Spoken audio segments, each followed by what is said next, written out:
Motorcycle guys are a weird breed. We always talk about the amount of power that we want out of a bike, and it's this perennial discussion that I see online. And I think that a lot of motorcyclists just overestimate the amount of power they actually want and need. Let me give you guys an example. If this were to happen in the car world, I think we'd all say, wow, that's a little weird, right? A 120 horsepower motorcycle, kind of like this Panigale V2S that I'm on today, with a 180 pound rider. The bike weighs about 420 pounds, about 600 pounds combined total weight, 120 horsepower. It would be the equivalent of a 3,200 pound automobile having 640 horsepower. So imagine a high school kid, right, who is thinking about getting an R6 and like, I just want, an R6, I want something I can grow into, I want something decently fast. It would be the same as them buying like a 650 horsepower like twin turbo 350Z or something like that. None of us would think that's a good idea. And I think one of the things that happens with that is motorcycles are not that cost constrained.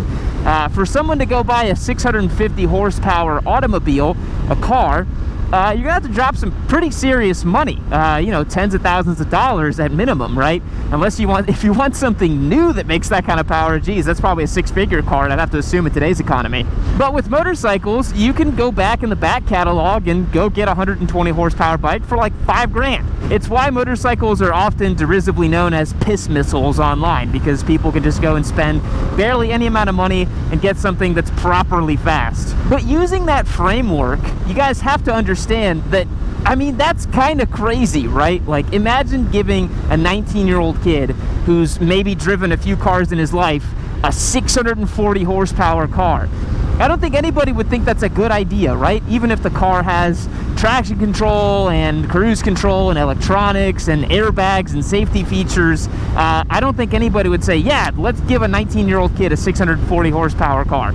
So why is it that motorcycles seem to be absolved from this thinking, seem to be absolved from this rule? I honestly think it's because the vast majority of people who are looking at motorcycles have never ridden one and have no idea how fast they actually are. I've talked about this on the channel before, where even something as pedestrian as an SV650, something that all of us can agree is like, oh yeah, you can start on one, it's a little fast, but you can start on one. That bike will do 0 to 60 in 3 seconds. What are we talking about, right? I think more and more people are coming around to this idea that, to do highway speeds in America, to go out and have some fun with the motorcycle, having 120, 150, 170, 200 plus horsepower, it's all just frosting on top, right? And look, I'm not going to sit here and say I don't like high horsepower motorcycles. I love them. I've owned several very high horsepower motorcycles. I had a Turbo Hayabusa that was built to run on race gas. It made like 300 wheel horsepower. I had a fully prepped E85 tuned H2 making 320 wheel horsepower, something like that. I did 211 miles an hour with it at the Texas Mile from a standing start, right? To give you an idea of how fast that bike was. And it's crazy because these like holy grail motorcycles that can do 200 plus miles an hour, you'll spend 25, 30 grand on them and you can have something that goes that fast. It's mind-boggling for the price of like not even a new Camry. I think new Camrys are at least like 40 grand nowadays. Oh, that's horrendous. Sticker bombed Cybertruck. Talk about tasteless. Motorcycles absolutely fall into the category of just because you can doesn't mean you should.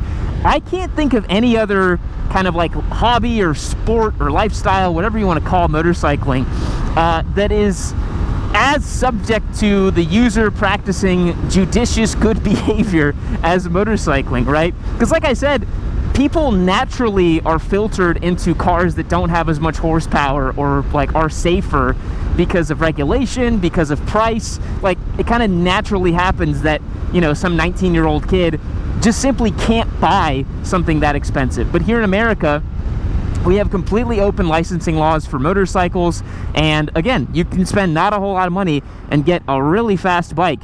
And motorcycling in general is something that requires judicious good behavior, right? Like, you can go and choose to buy a super expensive and fast motorcycle, but it doesn't end there. You can choose whenever you want to practice bad riding and to go super fast and to do super dumb stuff on your motorcycle.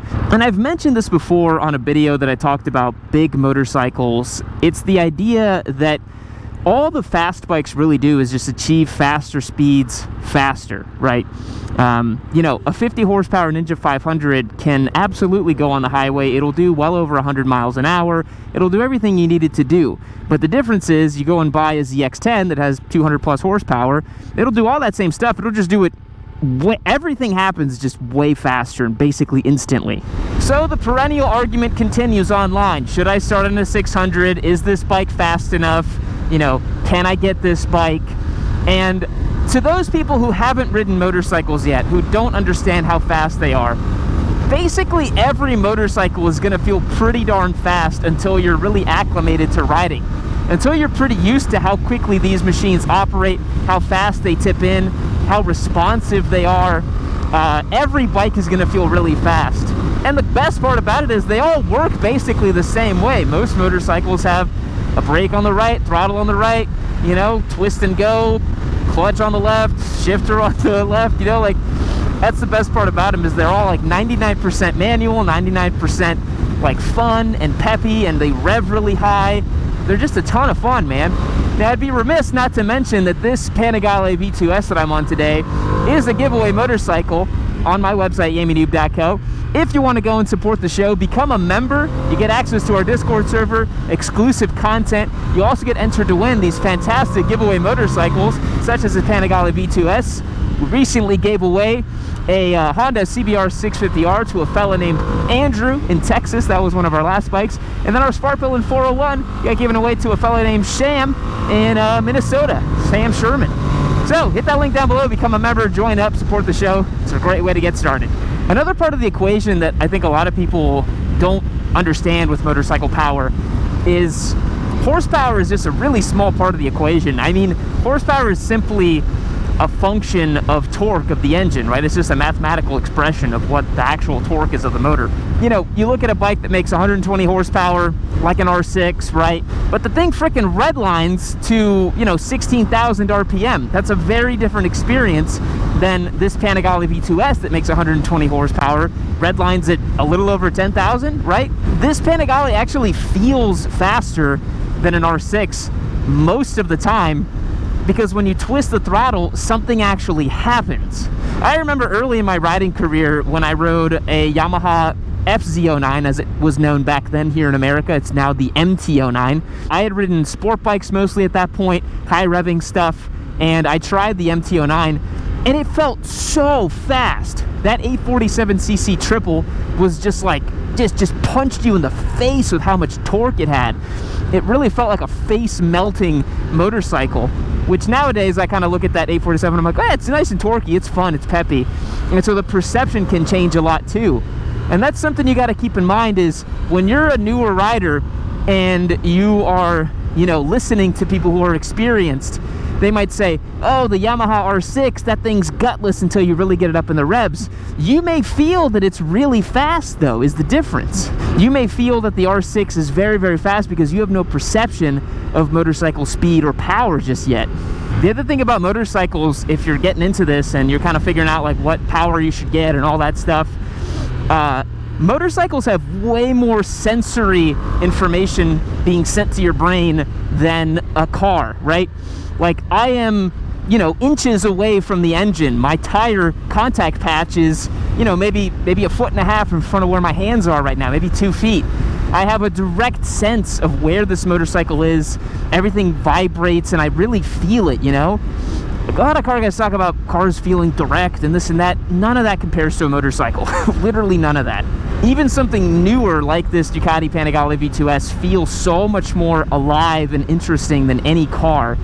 And so going faster on a motorcycle is way more intense than doing it in a car. Doing, you know, 150 miles an hour on a bike, you know, fully tucked in, just watching the world flip by in your windshield. I mean, it's visceral. It's amazing.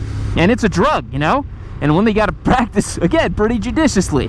In my early riding career, I would go out late at night on highways and I would ride fast with my buddies and stuff because everyone did that. But, you know, really, you got to remember that there is that time and place for these things. And, you know, if you're a beginner rider, you got this motorcycle that is the equivalent of a 650 horsepower car, you've never ridden a motorcycle before. I mean, just stack up all that evidence and just say to yourself, like, man, is this a good idea, you know? But uniquely, I think motorcycling has a machismo and macho thing about it. You know, it's primarily done by men. It's a risky, dangerous thing, so men are much more in tuned to do it. And, you know, it's one of those things where there's a big conception in motorcycling, like, oh, bro, I can handle it, bro. I can ride that motorcycle. I can handle it. And it's like, it's not about that, man. It's just like you're inexperienced, and if something goes sideways, you don't know how to correct for it. You know what I mean? You don't know how to catch the motorcycle out when it does something weird, or you don't understand the feeling of a bike behaving as it should, or giving you feedback that you're about to lose grip or any of that sort of thing, right? Look at it this way. Let's give you guys another example. Let's imagine that you are in the kitchen and you're learning how to cook some stuff, right? Do you think that having the sharpest knives ever, or the most expensive cooking equipment, or some super expensive oven, or whatever people who cook do, I don't cook much, so you guys can tell I'm talking out of my ass. Do you think that's the most important thing, or do you think the knowledge and the ingredients are the most important thing, right? It's why master chefs can make a very simple meal taste amazing with very simple tools, because they don't need any of that expensive fancy stuff. And motorcycling is very similar. These bikes are just tools. They're just objects that can do certain things, and some of them go fast, some of them go slower, some of them can jump, some of them can rip on track, but ultimately they all kind of do the same thing. And very different to cars, motorcycles are so much more about the rider and not the equipment or the vehicle that they're on. You know, you put a semi-competent human being in a brand new Ferrari, they could probably drive pretty fast, you know? They're probably not gonna be too scared to drive fast, and they can just floor it on the highway and be like, wow, that's so amazing, you know? But you put someone who has no experience on a leader bike, and it's a totally different ballgame. Because these things will naturally evoke your fight or flight response. They will naturally evoke fear out of you.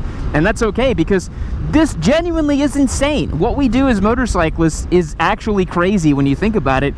And if you were to think about it totally objectively, you would say, wow, I'm never doing that. That's insane. Why would I go and transport myself without a cage, without airbags, if that option is available to me and is reasonably priced? Which it is, because they've made like billions of cars or whatever. But that's not why we ride, right? That's not why we ride. We ride to feel something. And these things do make you feel something. And look, whether you have a 50 horsepower Ninja 500 or 120 horsepower Street Triple or a 215 horsepower BMW S1000RR, the feeling is always the same. Take it from me, I've ridden like over 200 different motorcycles. I've owned like 75 different bikes between the giveaway bikes and personal bikes. Basically every motorcycle is fun. Every motorcycle feels fun and does the thing, and they all give you the special feeling of being on two wheels, which I love. Like, this feeling of going down the road on two wheels is so good, dude. It's so good, it never gets old. And it genuinely doesn't matter if you're doing it on a super expensive leader bike or a Ninja 500. It's always pretty good, you know?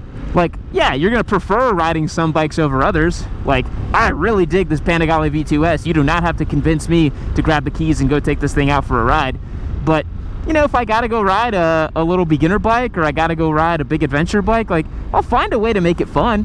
It's not really that important to me. And I think that's the sign of a motorcyclist who really loves motorcycling and not just a speed freak or someone who just wants the most power for the least dollar. So yeah, to those of you getting into this, just don't overthink it so much, man. Just get a bike that you love, that you're happy with, that isn't too crazy, and just start having fun, start riding.